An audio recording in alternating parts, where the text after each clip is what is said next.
Welcome to Love to See It, a podcast about the fundamentally anticlimactic nature of Perfect Match. And yet, we honestly are still pretty excited to discuss the finale of season 3. Netflix, somehow you just get us every time. Every damn time. A little housekeeping before we get started. We are covering Love is Blind UK over on Rich Text. You can find those episodes over at claireandemma.substack.com. They are pretty fun. So let's get into it. We ended the last episode of Perfect Match in the middle of the final mixer. So that is where we still are when we dive back into the beginning of this finale. And JR is in the midst of telling his former ultimatum fake marriage partner, Sandy, that she deserves better than Louis, that Louis was kissing every girl at the mixer. He doesn't like treat her like a queen. And Sandy takes this in and she tells JR that she knows him better than anyone there. He's an amazing person. Seeing him brings up a lot of memories and emotions, but we've already done it. And she's like, I just can't deny my connection with Louis. And JR gets up and says, I'm leaving. He is so bitter. I mean, I kind of get it. That is a tough thing to hear. At the same time, if she was that into you, I have to feel like you would be in the house by now. Also, he's the one who was like going up to Justine a day ago and being like, nice tits. Yeah, but wouldn't he pick Sandy over Justine if it was an option in the I end? mean, I think Sandy would be his number one, but And he's not Sandy's number one. That hurts. that does hurt. Poor Um, JR. I'm not Poor on JR and JR's his muscles. I'm not on JR's team. Like, I don't want JR to get the girl after, again, yes, going up to like every woman and being like, I like your tits. I'm a real tit and ass man. Let's make out. But this is a tough conversation for him. He really thought that maybe there was enough juice left in that unexplored connection. And she's like, actually, no, we had our time. That was our pretend marriage, our trial marriage on the ultimatum. Sure, my ex was crashing out constantly and like showing up sobbing, but still, like we still spent a lot of time together. That's valid. That counts. So now I'm doing this thing with Louis. That's my new thing. And he tells the camera that he thought he'd leave with Sandy, but she's closed the door between them. As she sees him out, she asks to give him a hug, and he kind of brushes her off and is like, I'm not happy right now, and leaves without a hug. Oh. So Sandy takes what JR said back to Louis and says that she didn't like having to defend their connection and his bad behavior, and she didn't like having another man telling her that she deserves better. Fair enough. Sucks to hear, sucks to feel. And he's like, no, look, listen. Hey, I'm always kissing you. I'm always telling you how beautiful you are. I'm always showing you off. Obviously, I'm treating you He's like, you're as a well as I trophy. could. You're an object that I display. Yeah, Don't question it. I'm always deriving either pride in your looks or sexual enjoyment from your presence. Like that is the highest compliment that I can give my partner. And he says everyone thinks they know Louis. And this is what he says, literally a quote. He says in the third person, everyone thinks they know Louis. Everyone thinks that I'm this guy, Louis. He's like, they don't have a clue. Only you have a clue. Once you're speaking about yourself in the third person as a man on one of these shows, disaster. Like, you're a character now. You're like, there's this guy, Louis, that we have to discuss. I He's a bit mean, of a I problem. do understand it to an extent if you have been like on reality TV since you were Yeah. 19 and people have perceptions of you. Like there must be a fundamental othering from the self that No, occurs. that is the thing, is that I both get it. It makes a lot of sense, especially if you, at a very young age, and he is still very young, you've developed a very specific reputation that can maybe sort of impede certain things in your life going forward. Like you're 23 and everyone is already convinced that you're just like an inherently unserious fuck boy who is always going to be like leaving a trail of devastated women in your wake. I can understand the frustration. At the same time, I am annoyed still because I gave Louis some credit for being I better know. than Harry, and this is Harry's, like, trademark move. Harry Louis still Jowsey, scares me less than Harry Jousey, but I a do deeply agree scary that we person. are seeing shades. Yeah, this is the classic Harry Jowsey playbook and You know me. executed You're the on only one who knows me. an identical woman. You see I so know. it's like it's freaky, it's not Freaky Friday. It's Groundhog Day. I'm back in the same place watching the same woman being told, "Everyone thinks they know me from how I act on TV, but I'm not like that. I have a genuine connection with you." Also, we know because we've seen Louis out and about in these streets with Mhm. Huda. We know what is going to happen inevitably, or at Yeah. least we have an idea of what may have happened after filming And, like, here. listen, he is 23, she is older, like, it's entirely plausible that they have a relationship after the show, And it just and ends. it just ends, like, they're not ultimately a great fit in the real world, their lives are going different directions, whatever. We actually don't know that, um, but what is happening with Huda right now only reinforces the idea of Louis that everyone has. So Sandy says that she does know what they have, but she has to protect herself because she doesn't know what would happen outside of here. They do end up matching, but it's not a very celebratory vibe. And Louis tells the camera that he can genuinely see himself having a relationship with her. Okay. And they go to bed looking sort of bedraggled and sad. Like some of the others are calling out to them, like, hey, look at those two. And they're like, meh. They're like, yep, we've dragged ourselves to the finish line. Yep, we made it since day one. Here we are. All right. A little bit battered, a little bit bruised. Another embattled couple, Lucy and Daniel, are also having a state of the union of their relationship. He's like, we've been through some shit.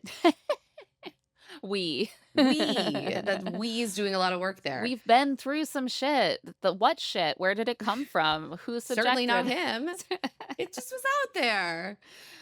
Uh, He admits that he's not the best communicator, and maybe a few times his bad sides have come out. I would agree with all of that. yeah, he's been through he is and they have been through shit because of his bad sides, which are not, you Not know, part of him, not necessarily really. him exactly. They're just sort of demons that come out and attack. But Lucy is being very generous. She's like, yeah, it never comes from bad places. And she makes a joke. She's like, you're just not as funny as me. And that's really difficult for you. And then Daniel says, it only comes out in the room, and that's a small, special part of me that only a few gets to see. And I think his sense of humor will remain a small, special part of him that most of us don't get to see because Lucy then cracks a somewhat off color joke. She's like, there's another special part of you that nobody else gets to see. And this seems to fly completely over his Yeah, no, head. he's like, what? Yeah. He's like, yeah, exactly. You bring it out in me. And I'm like, do you understand that she's talking about your penis right now? He does not. Or He simply does not. But they do match. Rachel and Ray also match after making up a cute like couples handshake. They're just having fun. They're just out here cracking jokes, yeah. low stakes. And they're always finding these little moments to be like, we must be a perfect match because of this thing that doesn't matter. Like, we're the only couple with a handshake. You're my perfect match. Did everyone hear They're about like, that? we're literally here and we are matched. So It sounds perfect to me. Freddie and Madison share a cozy chess game, and he's like, I'm so grateful you got me this. I love chess. And she says she wanted him to teach her. they're And she so asks him cute. what the queen does, and he deadpans, she can do whatever the fuck she wants. She's very Stop. powerful. Stop it, Freddie. You're too much Stop, for you're me. I'm written by swooning. this literally is like a scene from one of my absolute favorite weird romantic comedies, Penelope, in which James McAvoy and Christina Ricci as Penelope play chess Oh, like through the mirror together, and they talk about the powers of the king and queen. Like a God, very Freddie formative romantic scene really for was me. written by a woman. Truly. He was It's specifically written by the women who made Penelope. yeah. And he says like, yes, queens are very powerful. And Madison is like, well, the queens have the power tonight, and I want to choose you to be my match. And he's like, Great, They absolutely. just really like each other. Freddie says in his confessional that he feels so lucky to have met Madison. And she says that she's so grateful for the respect that they have for each other and that they don't argue like the other couples. They really just seem like they're having smooth sailing. They've just been chilling. Like, actually, they've just been chilling, and I love that for them. Um, but because of that, I don't feel like we know their relationship as well as some of the couples that have No, a lot of conflict, as we've that's kind mentioned of what before. happens, unfortunately. Yeah. Um, Meanwhile, Juliet tells the gals that she's irritated with Scott and he doesn't calm her. Because remember, she came in holding Carrington's hand. Carrington's hand, and then Scott was like, "I don't want to sit next to you," and was like very irritable with her. And I think that Juliet is actually right about this in a sense, which is like we are seeing the limits of the compatibility of two fiery people. Maybe Juliet would be better matched with someone who can absorb some of her fieriness instead of someone who responds by being like even more spicy. Yeah, I mean, I agree. Like, who is Scott going to calm? I just don't think that's one of his qualities. No. And does if she needs someone who's gonna calm her at all, like, she definitely should not be with Scott. Right. He's a shitster, he loves it, that's what they bonded over, but in this moment, she's like, he's not calming me, I don't need this." But the women are ready to call her out and call her in, Gently. gently but firmly. AD is like, "Hear me out, you need to take it down a notch." And some of the others, like Madison, are like, the handhold specifically was like triggering for him. That was an issue. Lucy points out, like, you just told him you loved him. And they're like, basically, you planted a seed that no matter what, I'm coming back to you. And you, 80's like, you came back on some funny shit and he clocked it and you're mad that he clocked it. I feel, I feel like complicated about this call out. Do you think that they're right? I I feel split. Yeah, I'm like, I love that they're like like gently and firmly holding her accountable. And Juliet Also, she laughs, takes she it takes it so so well. well. She's like, "Yeah, no, I'm messy. Sure, absolutely." At the same time, I'm like, what do you mean that because Juliet clearly accidentally just said love you because it's something she often says when she's saying goodbye Right. to It didn't mean people? anything. It didn't She's mean not in love anything. with him. That And how did that plant a seed for him that she's definitely coming? It shouldn't have. They've been matched for 12 hours. And she clearly just said it because often when she's hugging someone goodbye, like her friend or her boyfriend or her mom, she says, "Love you." right. I will say it might have been more than 12 hours because I have seen now Mm. multiple TikTok. Like we know that both QT and Hannah were sent on dates with men. What? Yeah, after the mixer. Like because QT was sent on a date Oh. with Ray after he and Rachel had matched. Okay, so there was like There was a a whole whole post-mixer challenge and a cycle whole that got boardroom cut? cut. Wild. Yes. Okay. Yes. So I think that's why the cast keeps saying like sometimes you'll see a day, but it's actually multiple days for us in the house. Yeah. No, that makes sense, but it is crazy to me that they're cutting like whole cycles of I dates. know, I know. QT expressed that she thought that she was surprised that it had gotten cut because there was some like drama during the mixer when she came back. She was like, but obviously Ray did pick Rachel, like did recouple with Rachel. So she's like, none of the dynamics in the house were changed Yeah, by so the maybe date. So they thought that's it why they wasn't. cut it. Yeah. Yeah, that's interesting. Yeah. So that's So fair. They've been together for maybe 48 hours a at few, this point. yeah, a I couple get it. days. That's significant. And I think that Hannah has said she went on a date with Scott. Oh, with Scott? Hannah has said, like, why didn't you show my date with Scott? Okay. Because I remember Yeah. being like, he wasn't even in the house for that long. Like, when would that have happened? But that makes sense because he was in maybe in the house paired with Juliet, and he and Ray Right. got sent on So it dates. does actually make me wonder were there conversations that were had between Juliet and Scott, like surrounding that date Right, that because fed into this it reaction? looks wild to us. It seems like they just matched for the first Right. time, and suddenly the other women are telling her, like, "You made it seem like you were definitely coming back to Yeah, we're him." like, And I'm like, why? What are you "Why? talking about? How?" Like, they barely know each other. Um, it still doesn't to me, it still seems perfectly valid to say, Oh, I "This is agree. part of the game," like, they haven't been matched for very long, and she clearly didn't mean to tell him, like, "I love you, I'm coming back to you." It was just like, "Oh," and even at the time, he was like, "Get away from me." Like, it wasn't a sweet moment of, like, It we're was committed funny, to they each were both other. being goofy, like, Right, so, like, obviously. I'm like, "Okay, calm down." She did not, like, tell him she was coming back to him no matter what that we saw, Also, she but held a hand. she Like, held a hand. he's It's like allowed to feel some type of way about it, but he's being very petty and childish. like, he is just being sort of childish about it, in my opinion. But at the same time, sure, like, does Juliet have some obligation to be considerate of his feelings that she is kind of, like, blowing off? I think that's also true. Again, they are well matched in many ways. And so she and Scott do talk in his confessional. Scott is like, "We can move past this. Like, it's not she's tried to play some games, but she hasn't crossed the line. We're gonna figure it out." And she tells him that she doesn't like that it feels like whenever they talk, they're fighting. And he says, "If we were fighting, you'd know about it," which I always think is a funny thing to say because she's literally saying that she feels like they're fighting. Right, so clearly she's unable to tell the difference, Scott. Right. You're like, "You would know." And it's like, well, she feels like she knows right now. So clearly that's not true. I do think that maybe Juliet and Scott are simply too similar. They're very reactive to each other because they're both very reactive people. He tells her that the fact that she's brought him out of character for 5 minutes says more about what she means to him than it does about him. This is a line of Okay, defense that you hear multiple times this I episode.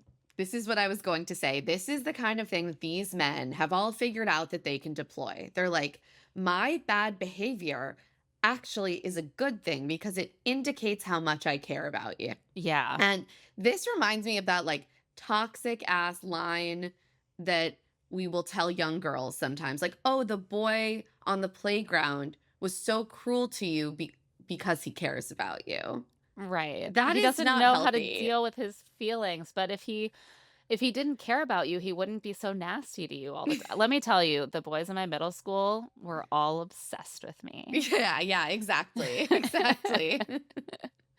So weird that they didn't come back around and try to date me later. I know, it's really strange, it's something about my boys' pants from the Kohl's Junior section just, like, Oh, drove them baby wild. Claire. I didn't start wearing pants from the girls' junior section until probably 8th This grade, is what happens when you grow up in a household full of boys and men. literally.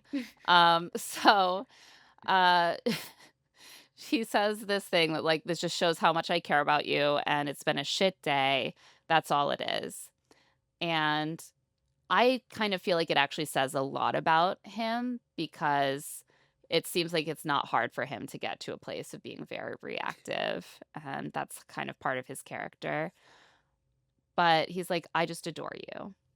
And she's like, "Stop. I can't deal with feelings."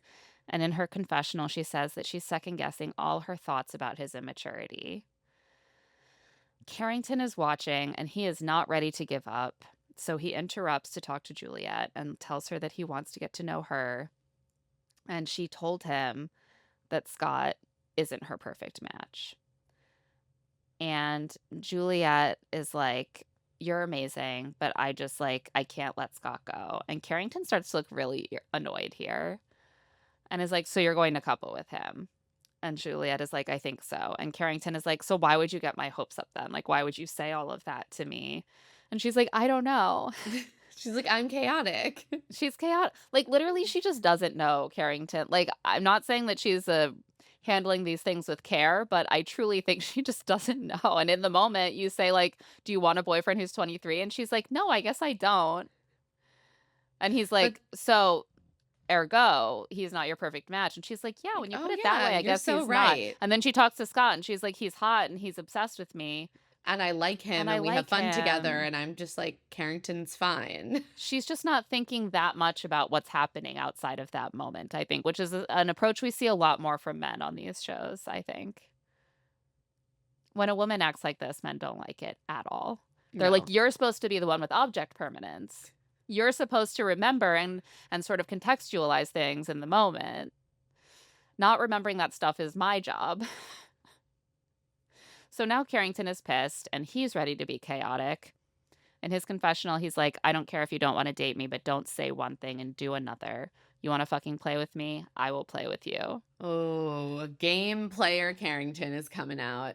This is like such a incredible these are Love Island boys moment I because know. the ability to like the instinct for television and drama just jumps out. So Oh, he yeah, just no, like they can't even help themselves. It's just it truly is instinctual. it's who they are. He just walks right over to Scott and is like, "Hey, Scotty B, all day Juliet was telling me you're too young, you're not her perfect match, too immature." Scott is like, "Me? She said that about me?" And he's like, "Yeah, that's what she was saying about you." Scott is shocked.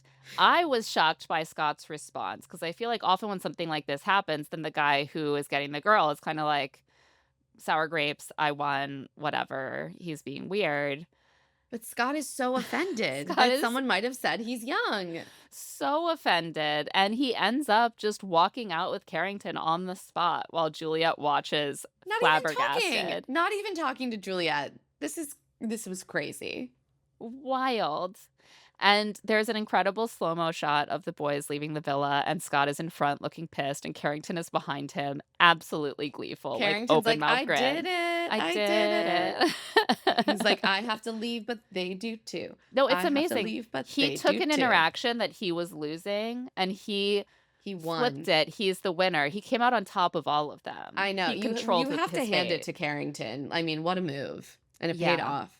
he dictated the end of that love triangle. And like I have to just wonder if the result would be the same if it were gender flipped as well. Because I feel like it would not be the same. No.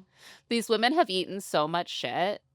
No, because what would happen is if it was a woman, is the woman would go to the guy and be like, I'm really hurt. Did you actually say this? And then the men would make some excuse or they I would own only it and then said be that like, you I were the only wrong said it age because I because love I love you. you. Yeah, or whatever. Right. And then they would be like, oh, okay, fine. You still want me? Great. Okay, great. We're matching. Yeah, the men have such a small ability, such a minimal ability to absorb any hurt Criticism of feelings, any any kind. criticism. And like I'm not saying that it was like the nicest thing for Juliet to sit there with Carrington and be like, he's young, he's not my perfect match, and then go back and match with him. But it is actually true that Juliet and Scott had discussed the fact that he is young for her, that she feels like your Yeah. life changes a lot between 23 and 27. And so she really feels that it's not that she had never expressed that to him before, which he later claims. No, I guess she had never said like those exact words. Like, you are not my perfect match and you are way too young. But she had expressed concern about the age. And also, like, I'm sorry, if she's entertaining someone else, then she clearly isn't that sure that you're her perfect match. I don't know. It all just felt like it felt completely like ego based to Oh, it was me. 100% ego. Scott's just like, fuck this, whatever. I also think he's like, this is good TV. We're not the strongest couple. I'm going back to the hotel to like party with my friends. Yeah. Do you think he really liked her? Do you think his feelings were really hurt? I think he liked her fine enough. I think they liked each other fine. And his Yeah. ego was bruised and his feelings were a little hurt, but like he didn't like her enough to work through it. Yeah. I mean, listen, I'm not gonna knock anyone for not wanting to match with someone who said that there was something wrong with them and they weren't their perfect match, but I just think it's interesting how quick the male contestants are Oh, it to is pull a move like this compared with very how the women work interesting. through really profound betrayals. In his confessional, Carrington says that Juliet is like a Venus flytrap. She doesn't look that dangerous, but she will trap your ass and you'll die. Then he's like, but now she has to leave the villa with us. Okay, You're how will both she? living. You're You're both both living and breathing. living and like quite definitely not trapped. Like you're free. You're very free. Yeah, no, this is he tried something and I'm going to say it didn't land. I feel like he just had this in his head, and even though it doesn't Yeah, he was actually like apply, woman, evil woman, Venus flytrap. Got to use yeah, it. we love a woman who's like her beauty is actually proof of how toxic and poisonous she is. She's just like this sort of venomous trap that sucks you in. I'm like, no, she's a human person. On that note, we're going to take a quick break. When we get back, the aftermath of this messy mixer and the rest of the finale.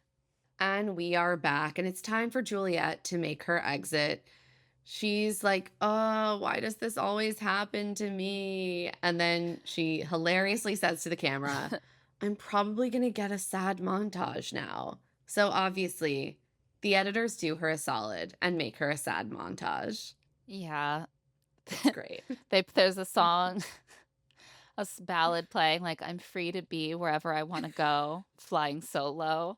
And we see, like, at first it's her, but then it's someone skydiving. It's a horse running through crashing surf. It's Like, it's art. awesome. It's so good.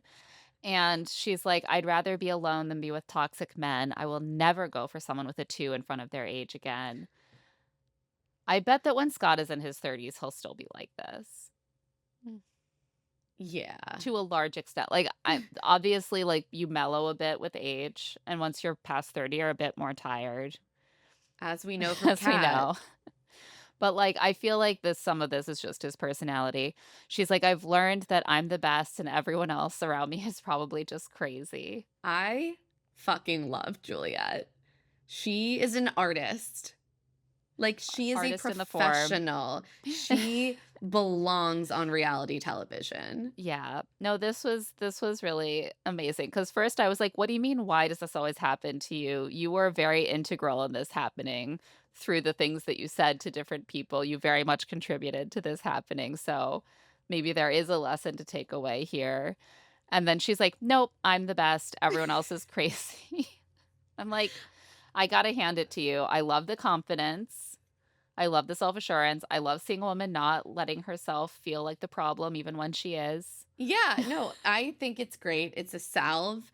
I also just think that Juliet is amazing because she dishes shit out and she takes it and she like does both in a way that you can tell she is not letting it penetrate too deeply. That's the thing, is, like, you could say, and I maybe will say, that she is slightly self-victimizing here a little bit because Sure. she absolutely contributed to what happened. At the same time, yeah, it's not that deep. Like, she's not really that upset, or it doesn't come Right. across that she's really that upset or that she's really that, affected by it, and she has a core of self-assurance that carries her through critique and self-created disappointment and conflict that I kind of find a little bit aspirational, even though I would not necessarily wanna be as chaotic and even toxic No, as she I is. I agree. 100%. Goals. So Ollie has a romantic gesture for AD during this mixer, so we'll end on that. He has led her to a little scene, a little vignette with a heart on the ground made out of battery-operated votives. There's so many battery operated votives. They like must have a whole closet of them for Oh, set for dressing. sure, they bring them in by the pallet. Remember back when, like, The Bachelor began and they really had to just light so many votive They had candles? yes. It's a fire hazard. And, there he offers her a bouquet of red roses, and he says she's his only match because he likes her, and she's teary, so they do match for a final time. After this, all of our final couples get like final romantic dates. I will say there are varying levels of effort made by production across these dates. Yeah, I personally, I don't know if I would want my final romantic date to be having a man rub chocolate all over my back while licking it off his fingers, like, for example, Madison and Freddy visit a beach cave for what appears to be like a little ceremony, but we hardly see any of it. Like, there's a woman who kind of guides them to touch each other's hearts, and then suddenly she's gone, and we And they're just see just them chatting and like talking. straddling each other. So it's like at least they barely show the cultural appropriation. It's very minimally shown. And after this, she tells him that he's like the last missing. She explains that like it's a new concept when it's literally like one of the most common metaphors for finding the She's right like, have you person for heard you. of puzzles. So it's like you're doing a jigsaw puzzle, okay? You've done all of it, and then there's one piece, and you think it's like you think it's lost, and he's like, "You're saying I'm like the missing puzzle piece," and she's like, "Yes, You get you it. get it, soulmates." She's like, "You're so friendly, you're so easy to Mm. love, and as soon as we met, I knew that you were it." And Freddie says it's the same for him. But he does bring up how it's been hard to be like away from his life and his family, especially his brother. Um, it doesn't really come up in this show, but on Love is Blind UK, his relationship with his brother is Really central. really central. There, he has a very close relationship with Jack, who has Down syndrome, and it's clear that like he likes to be nearby. It And really doesn't seem from these two shows like he is trying to leave Manchester. yeah, so she's like, realistically, would you consider moving? And he says he doesn't think he could because of his brother. And he's like, would you consider moving? And she hesitates, but then says she absolutely would move to Manchester. I would be sort of like, I would move to To London. I London. don't know about Yeah. Manchester, but for Freddie, who was written by a woman, maybe. They kiss, and he tells the camera this is just the end of the chapter, not the book. This is his metaphor. He uses it again Yes, he before does. the episode Certainly is done. does. Sandy and Louie have a couples massage set up, and they rub each other down with chocolate. This is the date that I most was like, no, thank you. And after they talk, and he says they just vibe and click, and that's a very special thing. She can see that he's not the person that people expect him to be, like someone who's always on some fuck shit, as he puts it. So British. Their whole connection that we see, and I know that there's more that we don't, but like when they have these meaningful conversations, it's always just Louis being like, "What I like about you is that you understand that I'm not like the worst person. What I like about you is that you see good things in me and not just all the bad stuff that everyone else sees." It's kind of depressing. Yeah. And Sandy tells him that it has been hurtful going through this with him and everything that happened. But she wanted him to confidently choose her, and she thinks he did. She knows their bond is genuine. And then he wrote her a letter, which he reads. It is addressed to Sandy Cheeks. Her name really invites men to come up with overly familiar, weird nicknames for her. She seems unbothered by it. And the letter says romantic things like, I hope we will always be okay. I was like, oof. I was like, that sounds like something that you say to someone you expect to break up with, and you're Well, like, I hope right. you're not too mad at me Exactly. afterwards. Like, if you want to convince us that you see a real future with Sandy, this letter is not it. Certainly not. Doing the opposite. He thanks her for her caring, loving understanding and for pissing him off, and he signs off mango, which she loves because, of course, they're always making each other mango-based fruit plates. And that is very sweet. But yeah, again, this letter left me thinking he is not planning a future with her. He is planning a future where he hopes that they're still cool. Yeah, please don't hate me. It's a burger. It's a burger post-it note type of letter. I know. And I'm like, you keep trying to be like, you see that I'm genuine and I'm not just going to fuck around. And then he writes this letter that's like, I am going to fuck around. Like, I hope that we'll be Hope we'll cool. be fine. Adie and Ollie have a date that's like a sound bath experience, like a musical sound bath. And in his confessional, Ollie says that he's set on AD, but he's not sure where her head is at. And AD is pretty honest about the fact that she still isn't feeling 100% settled in their connection. She's like, it feels bittersweet. She says to Ollie, like, this isn't our first rodeo. I think she's referring to the fact they both got engaged before on TV. And she says she's still processing the fact that he betrayed her trust with Justine and that he lied to her about it.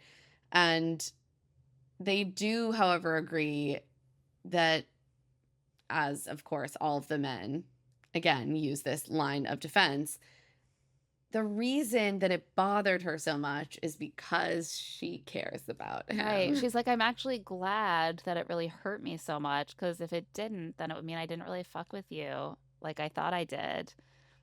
And I do. So it really devastated me, which is nice.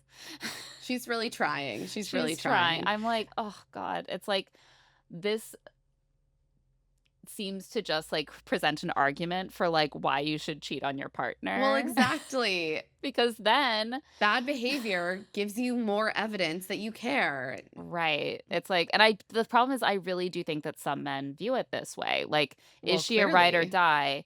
If you, like, test her, if you push her, if you put her through stuff, will she take you back? If not, like, maybe she's not really your ride or die, she's not really your girl, and I'm very suspicious always of any mindset that involves women's Me loyalty too. being tested through. I don't like it, but I do believe that Ollie is very into AD. He says to her, like, I get why you're worried, but I'm not. I'm already at a stage where I can't imagine not knowing you. Yeah, and And then, AD says she's planning to move to Los Angeles, and Ollie's like, "I love LA. Maybe we'll, like I'll come there for a few months. We'll do a trial run." and we Like, do know that that is what they did. yeah, it's funny to imagine, like, how would I have taken all of this not Much worse, having Well, that's the personally. thing. Well, that's the thing, like, we've talked about how the show clearly leaked AD and Ollie for various reasons, including that it was gonna be really hard to hide. But also it's kind of a teaser, like, "Oh, you loved these 2 people and their seasons, you're gonna get to see this amazing crossover romance that has this really happy ending, so you wanna watch." But also, I'm like, it kind of primes people to read very generously a lot of these ups and downs that they've had that I think I have been very primed to be generous to Ollie, but it's been really testing me. I think I would have been Yep. really down on him after this show. Oh, me too. It's been rough to watch him. I saw someone pointing out, like, this is the good at it, which is rough. Right. Yeah, and, like, we do hear from people like, "Oh, Ollie treats AD like a queen," like, it does seem like it's possible that things were going well enough overall that most people had a perception that he was a Yeah. really great partner to her despite this, but yeah, like, this is clearly the good at it. They're invested in this couple, and it's brutal. Like, I was really let down by Ollie's behavior, and so I'm just I just don't wanna let go of that feeling of being happy for them because I've been expecting it for 6 months. And also, they are together, Right. right? It's been a year and they are together. They are expecting a child together. Like Right, but that, you could they are imagine engaged. doing this recap and being like, "I hope that she has escaped him," I know. I which is what could I'm see about to that. say about someone else, and then you find out, "Oh, no, actually, they're starting a family together." Like, this kind of sets you up to be like, "Well, they've worked through it, so, like, whatever ups and downs they have on this show, you know, that's a good thing." Like, they've worked through it instead of ending the show feeling very sour and then being like, "Oh, they're still together." I know. Speaking of a couple I feel very sour about right now, Lucy and Daniel seem to be having Oh, just like a beachside dinner as their date. And she says in her confessional that Daniel hasn't just bent the lines, he's smashed them. And she doesn't know if she'd tolerate that in the real world. and I'm really hoping she isn't Yeah, you're about to tolerating be it in in the the real real world. world. So they discuss trust. And Lucy says that it's been hard trusting him after he crossed a pretty clear boundary. Daniel says, I gave you every reason not to trust me. And then the camera cuts away to his back and they pipe in what sounds like a pickup of Daniel saying, "But I care about you a lot more than you would even comprehend." Okay, so I noticed this in this conversation. They do this twice. And I was like, are they piping in ADR in order to like beef up the romanticness of what he is saying? Because they won. Yeah, I don't know, but Hmm. it's just like one of those really obvious moments of clipping audio together that is Yeah. clearly not from the same place. I was like, why are they making this choice? Why didn't they just stick with what he actually said in that moment? Yeah. I forget where there was another moment, that I forget where it happens, where I was like, this is clearly edited in from a pickup. Like, what was it?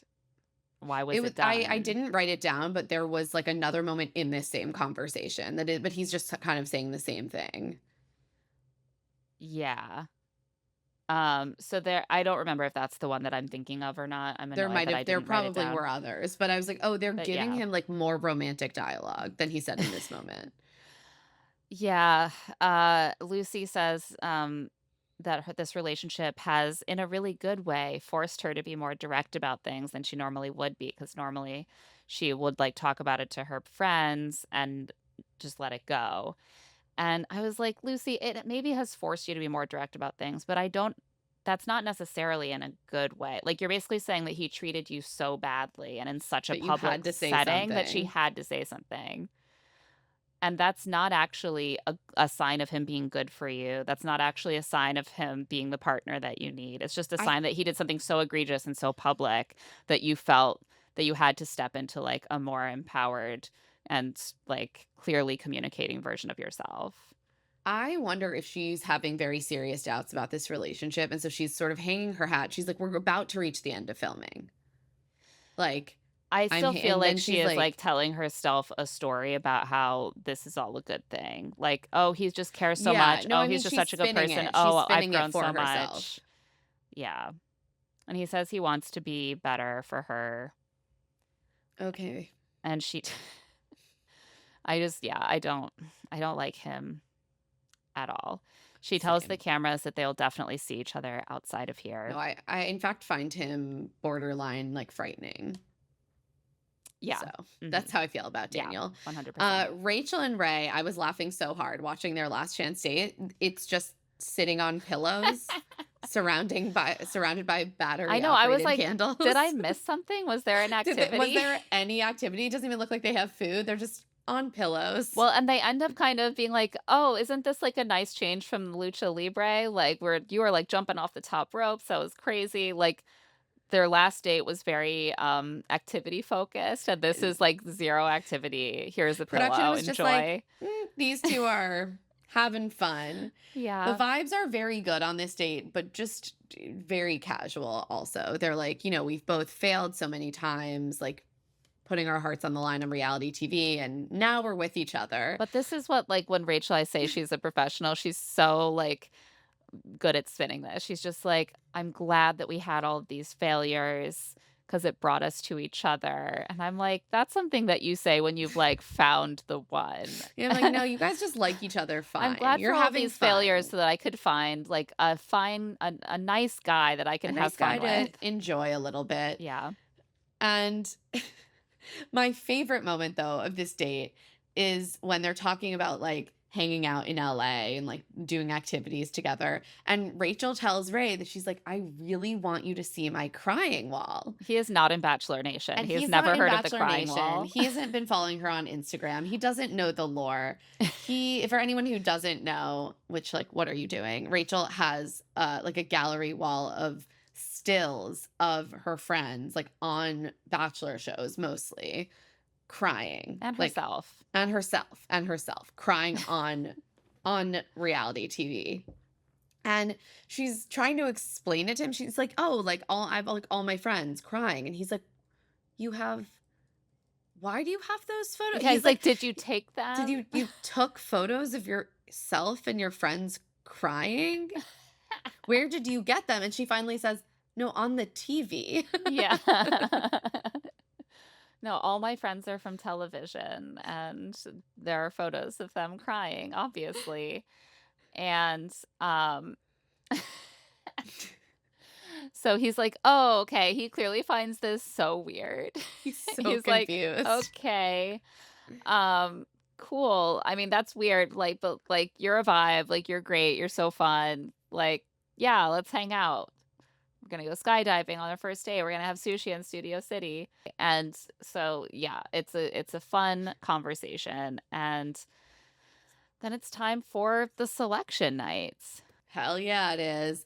The singles all arrive first, dressed in their finery. They sit on like one side of the area that's been set up.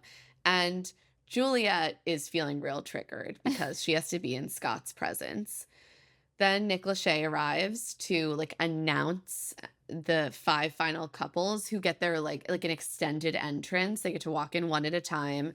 Sandy and Louis arrive in like matching black. I always find it funny that like some of the couples have coordinated their outfits and others just not at all. Like AD and Ollie are just like both looking hot, but like the outfits have nothing to do with each other. Same with Madison and Freddy. Rachel and Ray have done, like Rachel is in all white, like, this insane, like, sparkly sheer matching set, which I loved, and Ray is in, like, all black. It's great. And then finally, Lucy and Daniel. And Nick Lachey reminds everyone that there can only be one winning couple who will receive a vacation. It's so underwhelming. It's Th- just This is like, these people go on vacation for free all the time. That's like what it is to be on reality shows and do influencing. And every right. season he has to try to sell us that this is like such an amazing gift. And it's like in reality, they're all going on vacation together constantly and often getting like promotional consideration. And he's like, it's like the price is right. He's like, you have won an all expenses paid trip to Fiji. And everyone's like, oh, that's so Yay. nice. Do you even wanna go? No? No, Okay. no. But first they have to spill a little tea, and the singles and the couples get to talk about the different couples and the drama that happened that season. They start with Juliet and Scott, who have to hash it out about the fact that she said he was too young for her and wasn't her perfect match. And Juliet's like, I didn't know how I felt. It wasn't over yet. You left. And Scott is like getting into it with her. And finally, Juliet's like, you're going to get so absolutely roasted when this airs. I do think that's funny. Like, I'm like, never say that because people hate, and the audience hate to be told how How they're to going to react. react. I know. And then that really emboldens whoever thinks that Juliet was being a little childish or that she was the cause of the problem. And then you're gonna go on record saying like, "Oh, I'm the one who's gonna come off well, and you're gonna get I roasted." know. I No, know. It's let like, them this is let them roast disastrous him for if they you. wish. She's like, "The way you act when I walked in holding his hand, all I did was hold someone's hand, and you freaked the fuck out." And Scott says, "Fucking grow up. You're a 27-year-old woman. Don't talk about her age like that, Scott." Carrington tries to get involved, and Juliet is like, "You're just mad that I didn't pick you twice. You're I mean, salty, true. and Scott, you're a child." I love her. And this is all going down, and then we cut away to Freddie, who's leaning over to Madison, being like, I love Americans. I love Americans. I mean, it's not stiff upper lip, I'll No, say I'm that. like, this is our talent. We're messy. Yeah. Uh, I ultimately, I feel like she is not wrong that Carrington is just No, salty and you're that salty. Scott's You're kind a of a child. I was child. like, show me the lie. And that's not wrong. Like, she is also a little bit salty and a little bit childish. That's why she was drawn to them. Yeah, Like, it works. and then we have Rachel and Ray. Clayton says that he's seen Rachel happy before and knows what that looks like. So he sees something genuine between Rachel and Ray. All right, I feel like I could write like a 5-paragraph essay about this statement. He's like, I've seen you happy before with me before I devastated you I remember what it several looked like times. when I genuinely made you so deeply happy just by being me and you loved me so much, but I didn't really feel the chemistry with you and I left you heartbroken. But I do remember how happy you were when you thought I was going to pick you, which I didn't. And then Justine, who we know is close from with Ray from Love Island, because when they all got in the house for a mixer, Justine, Ray, and Carrington, I think. Yeah, I think they all They did were Love Island games and maybe Scott also. Yeah, because then she was like, "I sent 2 of them home." Like, it was like a whole but they're like buddies.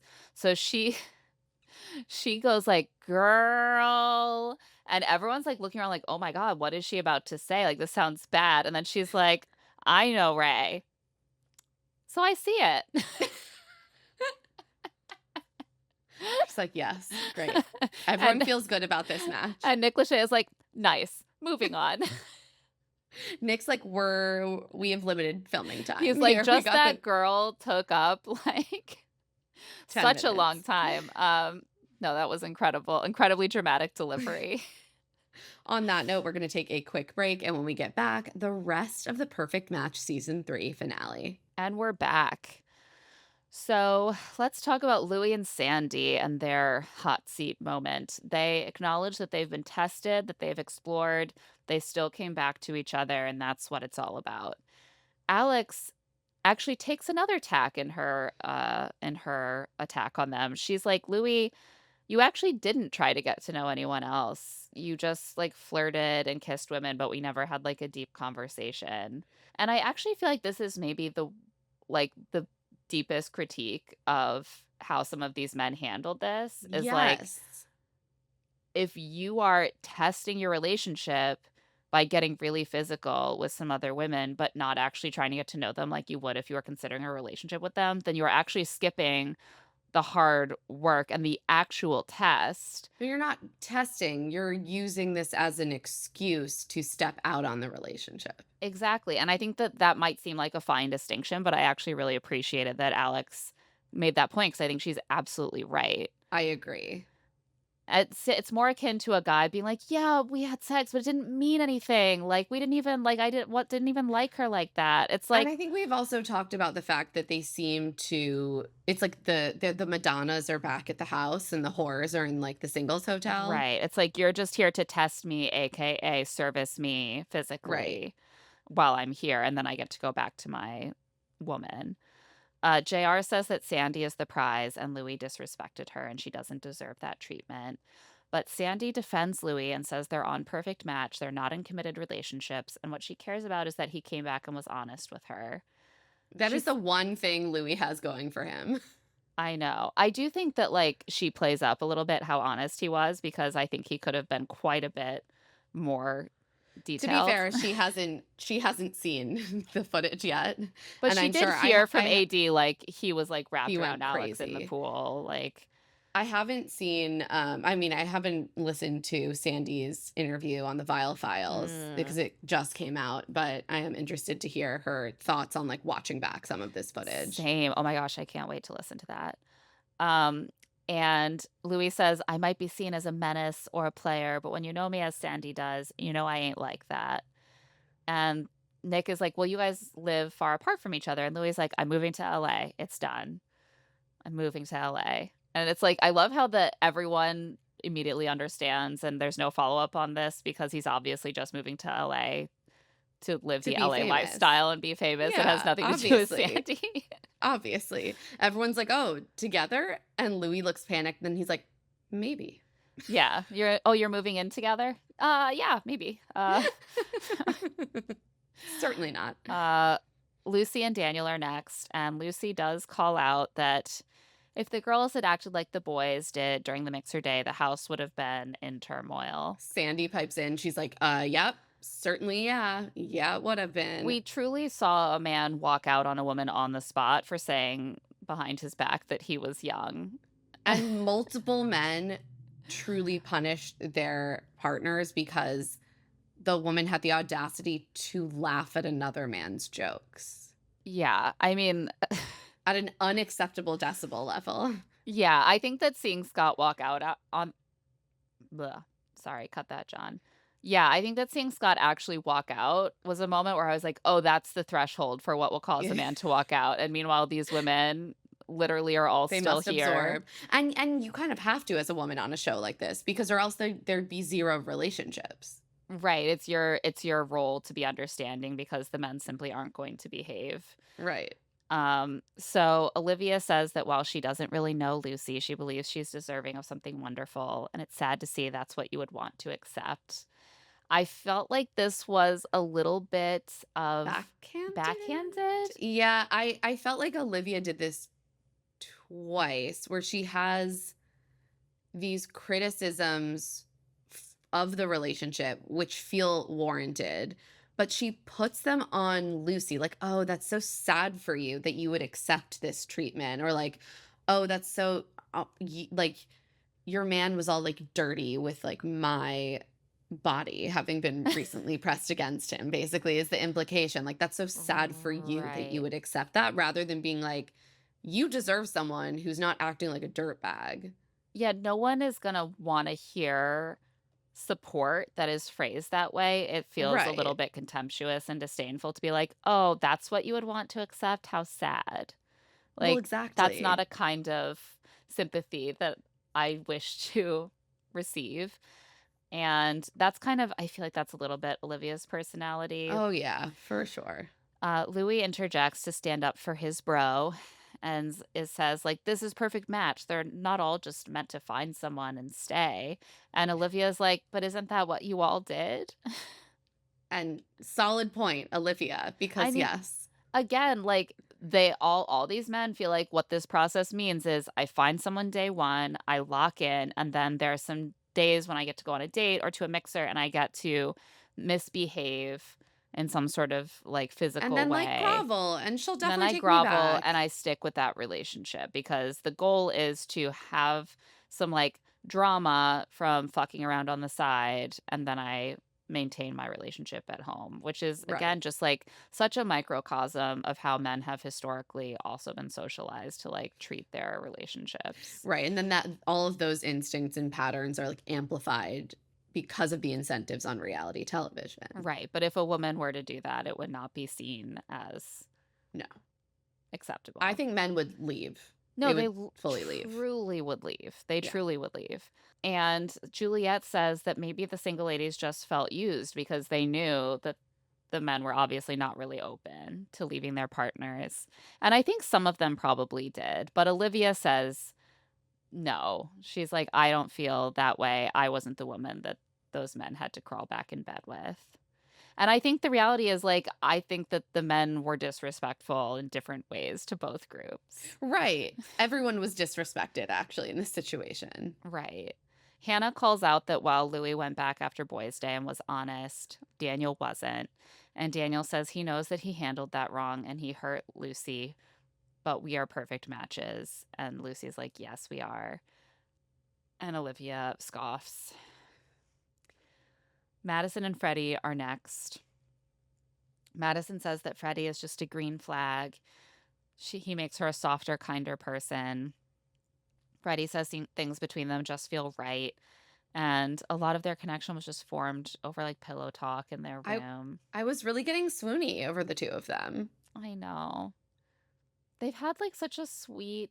I It's feel like so people are so sweet. colored by their perspectives are just so colored by Their their shows. feelings about what happened I on Love know is it Blind. feels like there's just a feeling that is following Madison that she cannot escape, which is that like everything she does is like disingenuous, that she is like the succubus, she is the Venus Mhm. flytrap, she is the one who will entrap a kind man. And it does this weird thing of both like making Madison just a like one-dimensional villain and also making Freddy a person with zero agency, as if like he has no ability to discern someone's character. He has no ability to make a judgment about someone himself. He's He just a just gets like fly. taken in. He's a fly who landed on Right. the lip of the Venus flytrap.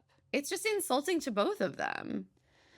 Yeah, I agree. I think that like we haven't seen as much of the suspicion of Madison in the house since The she and beginning. Freddie have gotten more solidified. I don't know if that's continued, but I'm definitely seeing it a lot in the discourse that like Yeah, no, I'm referring more to the discourse. yeah. I watched actually Madison did like a 4-part video series on Mm, TikTok about her connection with Cody and how that all went down. And something that she says is that she was, first of all, like very open with him. Like they both like discussed before. She was like, yes, I'm going to consider putting myself on a date. And if it's women, like I think you should consider putting yourself on a date. Like mhm. she basically was honest about that leading up. Then she does put herself on a date. And she was like, he was so bitter about it that he went on a campaign and spent the whole day like pulling individual people in the house to tell them that I was like talking shit about them or to paint me in a really, really bad light. And she was like, it basically like turned, like, I came back from that date and like the whole house was against me. And like the women pulled me aside and were basically like, he has been going on a tear against you the whole day. And so that to me actually explains some of what we see from how like Ollie and AD reacted and Mm, afterwards. You know, when yeah. Ollie's like, I don't want someone like her with my boy, like Yeah, I mean apparently Cody was going on a tear. This is her to me story. that is like also consistent with Cody's reaction that we I saw, which agree. was immediately like very salty and upset. Like So I I thought understand that because that we was also saw that he interesting. was very like even if they talked about it and she was like you should consider yourself, he was like she's my perfect match. I'm locked in. And so he was clearly hoping that she wasn't really intending Right. to look She around said that either. her understanding was that she was there to, like, see if she could find someone, and he was there to win. Yeah. I mean, a lot of the again, yeah, a lot of them really just like stayed comfortable in their day one matches and like what are really the odds that the right person for you happens to be in the house day one. No, that does make sense based on what we saw in the edit. And honestly, I feel like this was like a really good season for Madison, and I love Freddie, and they seem to have just like a really good I relationship. know. I mean, it is tough, like like such a long distance And there's not relationship. flexibility there, and it's not even like Madison lives in New York or LA where they would be getting sent for, like, work opportunities. Right. Like, Like they AD and he and doesn't Ollie live in basically London. just went to LA, but like it could, I mean, I don't know. Yeah, we'll see. Um, I do. They're I like know, I'm like a my fangirl. stealth faves of the season though. AD and Ollie are next. Ollie says that matching with Justine, who is amazing, made him realize that AD is perfect for him and they just click. But Justine is still bothered, which I think is fair. Yeah. She calls him out for lying to AD about their kissing and cuddling. And she says, you know, the first time that I learned that you hadn't told her, I thought that you just kind of, that it hadn't come up. But then I learned that she specifically asked about it and you just lied. And that sucks. And Ollie's like, yeah, that was just straight cowardice. I just didn't want to have a hard conversation. And that was not good. And Justine says she's not trying to hate. And Ollie's like, a little bit. I'm like, Ollie, she deserves to hate. Like, shut up and take it. And she's like, I'm just trying to look out for my girl, AD. You're very deserving of an incredible love. I don't think that it's Ollie. And AD says that she and Ollie are moving past it. Like, Justine hasn't seen so much of what has gone down between them and how they've taken steps to rebuild the trust. And she feels really confident and like psyched to be. She's like, I feel really hyped to be like matched with you right now or something. She's like, he's my person. And always like, I'm obsessed with her. I do believe he's obsessed with her. Maybe a little too obsessed. A little If anything, the Ollie gets him a storyline little feels so jealous. disheartening because it's like you see how magically obsessed a guy can be with a woman and And still be like, still, at the same time, like there's a lot of because she women in leaves this his world. site. She leaves his site, and he's I like, "Oh, know. other ladies." No, it's true. It's like an invisibility cloak falls over other women while she's present, and then she leaves, and he's like, "Whoa, there have been other Yeah. women here this whole time. Why did no one tell me about That's this?" so true. Um, Juliet says, "I actually think they're gonna get married," and everyone laughs. And she's like, "I'm wrong about a lot of stuff, but I believe in you guys." I mean, they had a lot Juliet, of, like, prescient moments to be able to leave into the final edit. I mean, Juliet is a seer. Um, and She everyone laughed at her, knows. but she knew she was right. And then Nick throws a curveball. Before the vote, there will be a final compatibility challenge, match point, which will winnow the voting for the most compatible couple down to just two couples. And this is probably a way for them to correct for what happened last season, which I had almost forgotten about. Yeah, I remember being really annoyed at the time because the couple that ended up winning had mostly not been in the house. They were singles who Very finally, new. very late in the game, rotated into the house and ended up matching. And they had only been a couple for like a couple of days. And then it seemed like all the strong couples split the vote of the couples, and then All the the singles who had been singles hanging voted out for their together, they friends. voted in a block for their friends. And it was just like such a disappointing ending. Because it just like, yeah, they obviously were not the most Strong successful, couple. strong couple of the show. And it is hard that if you form late, you don't really have a chance. But like that, this is the game. Like, can That's you the really game. say It's a that you're the show. It's strongest a couple narrative. after 2 days? Also, like, the responsibility is to deliver for the audience. Right. And And, like, so yeah, we're just gonna be more attached to the couples we've seen more. yeah, so I remember at the time being like, they have to find a way for this to not happen again. Are they going to change who can vote or this or that? What they came up with is that Nick gives them this final challenge to get it down to a final two. And clearly, the hope and expectation is that the final two who pass this challenge will be among the more long-standing committed couples. And I will say that it works. It does work. I It's was not like, the necessarily the final questions. 2 I wanted, but Right. It's same. And also I was like, I actually think in certain questions, you might say that there's an advantage for a newer couple. Like, where is the first place you kissed? I would be more likely to remember if it happened 2 days ago than if it happened except that Ray 2 and weeks Rachel ago. get that one Except that wrong. Ray and Rachel get it wrong. But I still think that in a way they have an advantage, even though they got it wrong, which is really funny because it just happened. Um, so that one I actually winnowed a honestly was lot of people shocked down. that every single one of them knew their partner's birthday. I was like, "Wow." That seems like maybe something that they all figure out really early for astrology reasons, Oh, but, because like, they the have to day know. I don't know. I'm just like, I don't if I'd been matched with someone for, like, 3 days, I don't know if I would know their birthday. But No, you have to no. know what their sign is. No, but seriously, they probably also do this because of compatibility challenges. Like, there's a lot Oh, of stuff that yeah. you might not expect to come up in a compatibility challenge, but I bet a birthday feels like a really basic That's true. piece of trivia to know. I will say 2 of the only birthdays I know off the top of my head are my ex-boyfriend's birthday and Greg's birthday. Most people, I have to check the calendar. Yeah. No, that's true. Yeah, I don't know. Yeah. Maybe I'm like, maybe I'm not learning my partner's or maybe I did always know my partner's birthdays like 3 days in, and I'm just like, Well, I figure it again, out. I think the competition element here that they know that they Yeah, you're need to right. be seen as a strong couple is part of it. Regardless, it does get us to 2, like, long-standing couples in the end. So, the goal for the question answers is that each couple sits separately. They have to have their answers match each other, And it's and like sudden death. If you get right. one non-matching or like wrong answer. Right, it also can't be matching if it's objectively wrong. Like, if you have the same wrong answer for something, you are also eliminated. Right.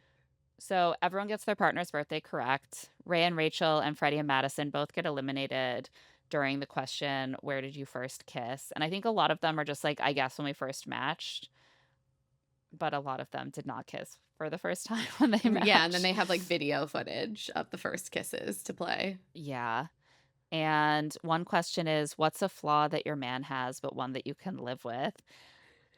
This is so funny. Nick has told them like, do not whisper to each other, do not signal to each other, do not speak to each other. And Daniel leans over to ask Ray how to spell jealous. And they And can Ray very confidently is like Jelous. yeah, worth it. You wouldn't wanna embarrass yourself by misspelling jealous on such a major platform. It's great because then they both get to embarrass themselves by not knowing how to spell jealous. It reminded me during the last episode of BIP when, is it Alicia who's doing her favorite role play, and she does, like, boss and secretary, but she spells secretary completely Oh wrong? yeah, and then she gives an ITM. She's like, "No, No, I I do do know know how how to to spell spell secretary." I secretary. was panicked. That I was like, "That is just a wild misspelling." It's like a U instead of an RE. Anyway, Sandy and Louis are eliminated during this round. Daniel, despite misspelling jealous, does get the points. I was like, this is weirdly an advantage for couples where the man has a really toxic trait because it is so obvious I know. what the problem is. And Lucy maybe probably doesn't want to live with it per se, but it's so obvious what the flaw is. Yeah, and if she's with him, she does have to live with it. And Exactly. currently in this moment, she is. She is clearly signaling that she chooses to live with it. Sandy and Louis are eliminated because he says being loud and she says his attention span. I thought it was interesting that both Ollie and both AD and Ollie and Sandy go with basically ADHD. Yeah. And um I was like, that's one way of putting like he forgets that I'm not he forgets about me when I'm not there. But And I was honestly a little surprised that the answer wasn't jealous for Ollie also, yeah. but No, but this is something we actually haven't really seen. She's like, his ADHD, he says, like, "My chaotic he says my chaotic, mind." disorganized mind. Right, and they all conclude that that's the same thing, but I was like, that actually is not something that we've really seen discussed or explored between No, them. but I guess it was. Clearly, yeah. So, I mean, Yeah. I do feel like it really narrowed down one couple where the man had a super toxic trait and one couple where they had had some really deep conversations about their compatibility. I know. I really like Lucy and Daniel and AD and Ollie are the final two. Lucy and Daniel are one of the longest running couples, but I would have preferred to see Sandy and Louie or Freddie and Madison in that second 100%. slot. Yeah, I was disappointed by this. And so this means that the final two couples are obviously Lucy and Daniel and AD and Ollie. So everyone not in those couples heads to the boardroom to vote for the perfect match. We do see a handful of the votes. Juliet obviously is an AD and Ollie stan, so she votes for them. Louis does eeny, meeny, miny, mo and lands on Lucy and Daniel. He's like, how do I choose? Alex votes for Lucy and Daniel. Clayton votes for AD and Ollie and takes the opportunity to do one of his little TikTok dances and is like, then I'm going to happy dance my way out of here. And I was like, Clayton, stop. You're done. He can't be stopped. Uh, Ultimately, Lucy and Daniel win, which Wah wah. it does seem likely that the AD and Ollie situation just affected the singles more than the Lucy and Daniel situation in a certain sense because Yeah. Justine really felt like there was something with Ollie. And so it seems like she felt a bit more led on, and that was Whereas harder for them to sort of metabolize. Olivia's just like a little salty, but Yeah, but it seems like and Justine has all these like pre-existing friends around also like from Love Island. We know I that know Justine has deep ties. I was thinking like I assume the whole Love Island block Plus Louis voted. did eeny meeny miny mo. You know, there are a lot of things like throwing the vote towards Lucy and Daniel, and it's just disappointing, but it was surprising. I was like, Edie and Ollie are the golden couple. They're No, I was like, obviously going to obviously AD win. and Ollie are gonna win. But that's just my preconception because they overall do win the show. Like they come out Yeah. of this more famous, more, burnished. She has like a successful podcast. They're having a baby together. They're getting married. They're part of like the promo machine for this show. Right. But no, Lucy and Daniel win, and they say that they are going to take their all expenses paid vacation to Fiji. And Ollie says that he already has plans to visit LA. We cut to like a little like direct to camera interview. And then he jokes, if it doesn't work out, I'll be back next year. And then he pauses and says, no, wait, I'm joking. I'm going to marry AD.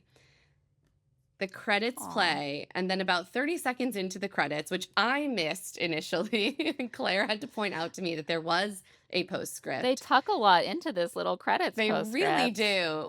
We get like Lucy chatting about how there will be so many opportunities for her and Daniel to see each other. And she says that in 2.5 months, she'll be a fully qualified air hostess. I personally thought that this was referred to as cabin crew because I've been watching Love is Blind UK. But she does get in a cute little joke about how she will be showing him all of the exits and her entrances and making sure that his nuts are well taken care of. I see what you're doing, Lucy, and I'm not confident Daniel would have understood any of those No, jokes. I think that would be all going straight over the skull. And then a screen with text on it shows that a few weeks later, Lucy and Daniel broke up. Oh my God, a true happy ending Oh for my God. us and for Lucy. I was Yes. really I was anxious. really rooting for these two to end. And I didn't want her to have to be trapped in Fiji with him. Oh God, can you imagine going through a trip to Fiji with Daniel, No, it's horrific. enduring that? And I mean, I have to assume that they didn't go to Fiji because I don't think that those trips happen within a couple weeks. No, I think it's safe to assume they didn't go to Fiji. Yeah. Phew. Okay. So then it shows that AD and Ollie, though they didn't win, in a way, we're the true winners. It plays some of the footage of their engagement, of Love is Blind reunion fame. It's so cute. I get emotional. I also forgot that perhaps there are people who watch Perfect Match who aren't Love is Blind Right. stans. No, that's so true. I was like, we've all seen this Yeah, I was already. like, obviously this isn't new. I've seen all of these. I've seen the pregnancy reveal on Instagram like 20 times. Yeah. Maybe there are some No, you viewers who gotta have include not. it for narrative cohesion. I also haven't seen that video in a while, and I forgot that AD like squeals during this engagement at a frequency that I did not think the human voice could It's attain. so cute. She's just like so overcome with happiness, and it's so cute, and she's so stunning.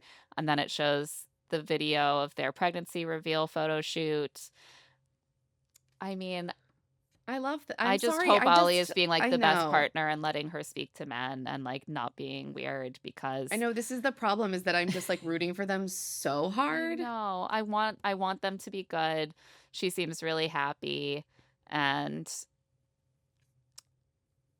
I want the best things for her and therefore I hope for the best for them and their family. Um but it is like a whiplash, like a bit of a roller coaster of an ending here too. I It's like know. Lucy and Daniel won. Oh no, but they broke up. Yay. And then the higher height of AD and Ollie's new life together, but then there's the doubt inside where And you're also it like, all is Ollie happens behaving? quite quickly. Yeah, it all happens really fast. So, But I am um I am excited for them. I'm rooting for them. Like 100%. AD just seems really really happy and we love to see just a woman in her 30s really thriving. Really thriving. Yeah. I'm I'm really excited for what is next for them and I'm excited for what is next for us, which is that hopefully soon we're going to start hearing about what's been going down, like what happened with Lucy and Daniel. I'm like, I am dying to know. So we did talk a bit about this finale and the aftermath with Rachel, and that episode will be dropping on Monday. But, I think there's a lot that understandably she didn't want to speak to because she wants to let her castmates tell their own stories. So I'm waiting. I'm waiting for some more interviews. same, 100%.